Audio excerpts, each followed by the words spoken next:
जुमेरानी से खुर्शीद बदला की रिपोर्ट के मुताबिक अंजुमन सहाफियान दाजल की तंजीम साजी के लिए डॉक्टर तनवीर अहमद अहमदानी के क्लिनिक पर इजलास मुनक्किद किया गया। इजलास का आगाज तिलावत कलाम पाक से किया गया। काजी मोहम्मद शाहनवाज ने इजलास के अगराज और मकासद बयान किए। इजलास में खुर्शीद बदला ने वसीयत की खिदमात के बारे में आगाह किया। इजलास में मुनीर अहमद दिल ने बताया कि हम आवाम की आवाज़ हैं। डॉक्टर तनवीर अहमद अहमदानी ने सहाफ़ियों के मसाइल पर बात की।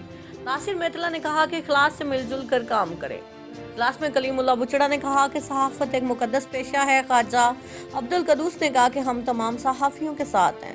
इजलास में मुत्तफ़िक़ का फैसला हुआ कि जो सहाफ़ी हज़रात मसरूफियात की वजह से इजलास में नहीं आ सके, उनसे मुलाकात के लिए आइंदा इजलास मुनक्किद किया जाएगा।